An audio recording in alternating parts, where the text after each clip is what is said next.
जय श्री कृष्णा। हर हर महादेव। आज मैं आप सभी को हरिताल का व्रत कथा सुनाने जा रही हूँ।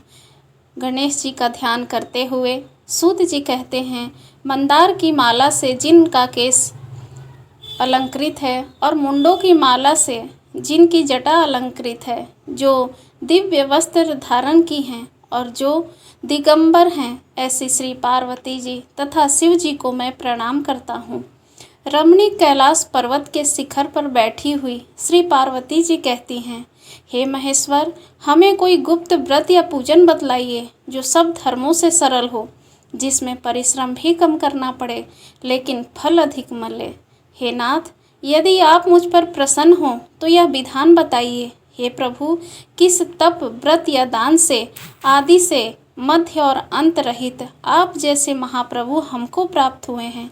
शिव जी बोले, हे देवी सुनो, मैं तुमको एक व्रत जो मेरा सर्वस्व और छिपाने योग्य है लेकिन तुम्हारे प्रेम के वशीभूत हो, मैं तुम्हें बतलाता हूँ। शिव जी ने कहा, भारतवर्ष में जैसे नक्षत्रों में चंद्रमा, ग्रहों में सूर्य, वर्णों में ब्राह्मण, देवताओं में विष्णु भगवान, नदियों में गंगा, पुराणों में महाभारत, वेदों में सामवेद और इंद्रियों में मन श्रेष्ठ है, सब पुराणों और वेदों का सर्वस्व जिस तरह कहा गया है, मैं तुम्हें एक प्राचीन व्रत बतलाता हूँ। एकाग्र मन से सुनो। जिस व्रत के प्रभाव से तुमने मेरा आधा आसन प्राप्त किया है, वह मैं तुमको बतलाऊंगा, क्योंकि तुम मेरी प्रेयसी हो। भाद्रपद मास में हस्त नक्षत्र से युक्त शुक्ल पक्ष की तृतीया तिथि को उसका अनुष्ठान मात्र करने से स्त्रियां सब पापों से मुक्त हो जाती हैं। हे देवी, तुमने आज से बहुत दिनों पहले हिमालय पर्वत पर इस व्रत को किया था, यह वृत्तांत मैं तुमसे कहूँगा। पार्वती जी ने पूछा, हे नाथ, मैंने क्यों यह व्रत किया था, यह सब आपके मुख से सुनना चाहती हूँ। उत्तर की ओर एक बड़ा रमणीक और पर्वतों में श्रेष्ठ हिमवान नामक पर्वत है। उसके आसपास तरह तरह की भूमियाँ हैं, तरह तरह के वृक्ष उस पर लगे हुए हैं, नाना प्रकार के पक्षी और अनेक प्रकार के पशु उस पर निवास करते हैं। वहाँ पहुंचकर गंधर्वों के साथ बहुत से देवता, सिद्ध, चारण, पक्षीगण सर्वदा प्रसन्न मन से विचरते हैं। वहाँ पहुंचकर गंधर्व गाते हैं, अप्सराएं नाचती हैं। उस पर्वतराज के कितने ही शिखर ऐसे हैं जिनमें स्फटिक रत्न और वज्र मणि आदि की खानें भरी हुई हैं। यह पर्वत ऊंचा तो इतना अधिक है कि मित्र के घर की तरह समझकर आकाश का स्पर्श किए रहता है। उसके पर्वत शिखर पर सदैव हिम से ढका रहता है और गंगा जल की ध्वनि सदा सुनाई देती है। हे पार्वती, तुमने बाल्यकाल में उसी पर्वत पर तपस्या की थी। 12 वर्षों तक तुम उल्टी टंग कर केवल धुआं पीकर रही। 64 वर्षों तक सूखे पत्ते खाकर रही। माघ मास में तुम जल में बैठी रहती और बैसाख की दोपहरी में पंचाग्नि तापती थी। श्रावण महीने में जल बरसता तो तुम भूखी प्यासी रहकर मैदान में बैठी रहती थी। तुम्हारे पिता इस तरह के कष्ट सहन को देखकर बड़े दुखी हुए। वे चिंता में पड़ गए कि मैं अपनी कन्या किसको दूं। उसी समय नारद जी वहां आ पहुँचे। मुनि श्रेष्ठ नारद जी उस समय तुम्हें देखने गए थे। नारद जी को देखकर गिरि ने अर्घ्य, पाद्य, आसन आदि देकर उनकी पूजा की और कहा, हे स्वामिन, आप किस लिए आए हैं? मेरा अहोभाग्य है, आपका आगमन मेरे लिए अच्छा है। नारद जी ने कहा, हे पर्वतराज सुनो, मैं भगवान विष्णु का भेजा हुआ आपके पास आया हूँ। आपको चाहिए कि यह योग्य कन्या किसी योग्य वर को दें। भगवान विष्णु के समान योग्य वर ब्रह्मा, इंद्र और शिव इनमें से कोई नहीं है। इसलिए मैं यही कहूँगा कि आप अपनी कन्या भगवान विष्णु को ही देवें। हिमवान ने कहा, भगवान विष्णु स्वयं मेरी कन्या ले रहे हैं और आप यह संदेश लेकर आए हैं तो मैं उन्हें अपनी कन्या दूंगा। हिमवान की इतनी बात सुनकर मुनिराज नारद आकाश में विलीन हो गए। वे पीताम्बर, शंख, चक्र और गदाधारी भगवान विष्णु के पास पहुँचे। वहाँ हाथ जोड़कर नारद जी ने भगवान विष्णु से कहा, हे देव सुनिए, मैंने आपका विवाह पक्का कर दिया। उधर हिमवान ने पार्वती जी के पास जाकर कहा, हे पुत्री, मैंने तुम्हें भगवान विष्णु को दे डाली। जब पिता की बात सुनकर तुम बिना उत्तर दिए ही अपनी सखी के घर चली गई। वहीं जमीन पर पड़कर तुम बड़ी दुखी होती हुई विलाप करने लगी। तुमको इस प्रकार विलाप करती हुई देखकर सखी बोली, तुम क्यों इतनी दुखी हो? इसका कारण बताओ।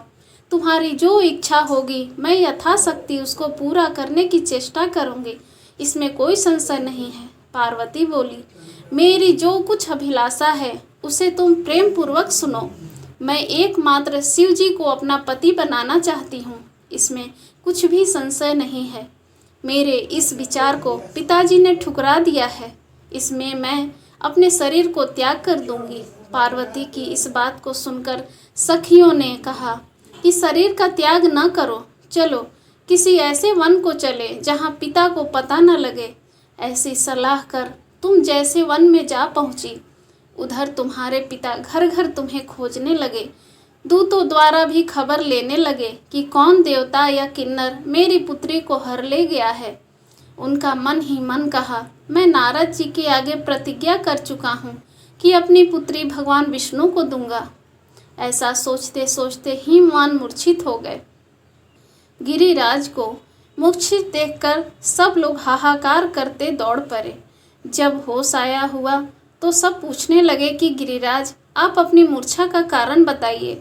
हिमवान ने कहा, आप लोग मेरे दुख का कारण सुने, ना मालूम कौन मेरी कन्या को हर ले गया है। ऐसा नहीं हुआ तो उसे किसी काले सांप ने काट लिया हो या सिंह खा गया हो। हाय हाय, मेरी बेटी कहाँ गई? किसी दुष्ट ने मेरी पुत्री को मार डाला। ऐसा कह के वे वायु के झोंके से कांपते हुए वृक्ष के समान कांपने लगे। इसके बाद हिमवान तुम्हें वन वन खोजने लगे। वह वन भी सिंह, भालू, हिंसक जंतुओं से भयानक हो रहा था। तुम भी अपनी सखियों के साथ उस भयानक वन में चलती चलती एक ऐसी जगह जा पहुंची जहां एक नदी बह रही थी। उसमें रमणीय तट पर एक बड़ी सी कंदरा थी। तुमने उसी कंदरा में आश्रम बना लिया और मेरी एक बालुकामयी प्रतिमा बनाकर अपनी सखियों के साथ निराहार रहकर मेरी आराधना करने लगी। जब भाद्रपद शुक्ल पक्ष की हस्तयुक्त तृतीया तिथि प्राप्त हुई, तब तुमने मेरा विधिवत पूजन किया और रात भर जागकर गीत वाद्य यंत्र से मुझे प्रसन्न करने में बिताया। उस व्रतराज के प्रभाव से मेरा आसन डगमगा उठा, जिससे मैं तत्काल उस स्थान पर जा पहुंचा जहां पर तुम अपनी सखियों के साथ रहती थी। वहां पहुंचकर मैंने तुमसे कहा कि मैं तुम पर प्रसन्न हूँ, बोलो क्या चाहती हो। तुमने कहा, मेरे देवता, यदि आप मेरे ऊपर प्रसन्न हैं तो मेरे पति बने। मेरे तथास्तु कहकर कैलाश पर्वत पर वापस आने पर तुमने वह प्रतिमा नदी में प्रवाहित कर दी और सखियों के साथ उस महाव्रत का पारण किया। हिमवान भी तब तक उस वन में तुम्हें खोजते हुए आ पहुँचे। चारों दिशाओं में तुम्हारी खोज करते करते वे व्याकुल हो चुके थे, इसलिए तुम्हारे आश्रम के समीप पहुंचते ही गिर पड़े। थोड़ी देर बाद उन्होंने नदी के तट पर दो कन्याओं को सोते हुए देखा। देखते ही देखते उन्होंने तुम्हें छाती से लगा लिया और बिलखकर रोने लगे। फिर पूछा, पुत्री, तुम सिंह, व्याघ्र आदि जंतुओं से भरे इस वन में क्यों आ पहुंची? पार्वती ने उत्तर दिया, हे पिताजी, मैंने पहले ही अपने आप को शिव जी के हाथों सौंप दिया था। आपने मेरी बात टाल दी, इससे मैं यहाँ चली आई। हिमवान ने सांत्वना दी कि हे पुत्री, मैं तुम्हारी इच्छा के विरुद्ध कुछ भी नहीं करूँगा। वे तुम्हें अपने साथ घर ले आए और मेरे साथ तुम्हारा विवाह कर दिया। इसी से तुमने मेरा अर्थासन पाया है। तब से आज तक किसी के सामने मुझे यह व्रत प्रकट करने का अवसर नहीं प्राप्त हुआ। हे देवी, मैं यह बताता हूँ कि इस व्रत का नाम हरितालिका क्यों पड़ा। तुमको सखियाँ हर ले गई थी, इसी से इस व्रत का नाम हरितालिका पड़ा। पार्वती जी ने कहा, हे प्रभु, आपने नाम तो बताया, अब इसकी विधि भी बताएं। इसका क्या पुण्य है, क्या फल है, यह व्रत कौन करे? श्री शिव जी पार्वती जी से कहते हैं, हे देवी, मैंने समस्त स्त्री जाति की भलाई के लिए यह उत्तम व्रत बतलाया है। जो स्त्री अपने सौभाग्य की रक्षा करना चाहती हो वह यह यत्न पूर्वक इस व्रत को करे। केले के खंभे आदि से सुशोभित एक सुंदर मंडप बनावे, उसमें रंग बिरंग के रेशमी कपड़ों से चंदवा लगाकर चंदन आदि सुगंधित द्रव्यों से वह मंडप लिपवावे।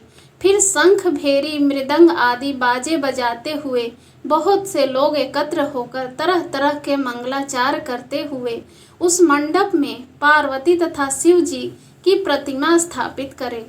उस रोज दिन भर उपवास कर बहुत से सुगंधित फूल, सुगंध और मनोहर धूप, नाना प्रकार के नैवेद्य आदि एकत्र कर मेरी पूजा करे और रात भर जागरण करे। ऊपर जो जो वस्तुएं गिनाई गई हैं उनके अतिरिक्त नारियल, सुपारी, जंबीरी, नींबू, लौंग, अनार, नारंगी आदि जो जो फल प्राप्त हो सकें उन्हें इकट्ठा कर ले। उस ऋतु में जो फल तथा फूल मिल सके विशेष रूप से रखें। इसके बाद धूप दीप आदि से पूजन कर प्रार्थना करें। हे शिवे, शिव रूपनी, हे मंगले, सब अर्थों को देने वाली हे देवी, हे शिव रूपे आपको नमस्कार है। हे शिव रूपे आपको सदा के लिए नमस्कार है। हे ब्रह्म स्वरूपनी आपको नमस्कार है। हे जगधात्री आपको नमस्कार है। हे सिंहवाहिनी, संसार के भय से भयभीत मुझ दीन की रक्षा करें। इस कामना की पूर्ति के लिए मैंने आपकी पूजा की है। हे पार्वती, मुझे राज्य और सौभाग्य दे, मुझ पर प्रसन्न होवें। इन्हीं मंत्रों से पार्वती तथा शिव जी की पूजा करें। तदंतर विधि पूर्वक कथा सुने और ब्राह्मण को वस्त्र, गौ, सुवर्ण आदि देवें। इस तरह एक चित होकर स्त्री पुरुष दोनों एक साथ पूजन करें। फिर वस्त्र आदि जो कुछ हो उसका संकल्प करें। हे देवी, जो स्त्री इस प्रकार पूजन करती है वह सब पापों से छूट जाती है और उसे 7 जन्म तक सुख तथा सौभाग्य प्राप्त होता है। जो स्त्री तृतीया तिथि का व्रत न कर अन्न भक्षण करती है तो वह 7 जन्म तक बंध्या रहती है और उसको बार बार विधवा होना पड़ता है। वह सदा दरिद्र, पुत्र शोक से शोकाकुल, स्वभाव की लड़ाकिन, सदा दुख भोगने वाली होती है और उपवास न करने वाली स्त्री अंत में घोर नरक में जाती है। मांसाहार करने से बाघिन, दही खाने से बिल्ली, मिठाई खाने से चींटी और कुछ खाने से मक्खी होती है।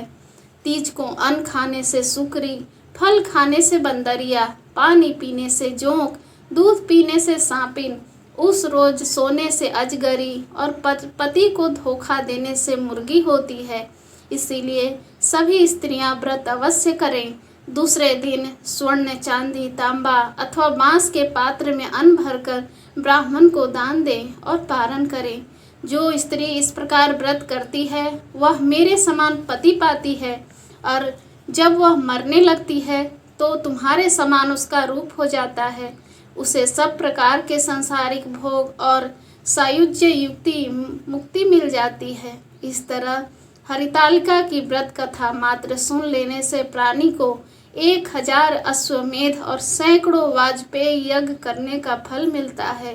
हे देवी, मैंने यह सब व्रतों में उत्तम व्रत बतलाया जिसके करने से प्राणी सब पापों से छूट जाता है, इसमें कुछ भी संशय नहीं है। बोलिए शिव बाबा, पार्वती मैया की जय, गणेश भगवान की जय। हर हर महादेव।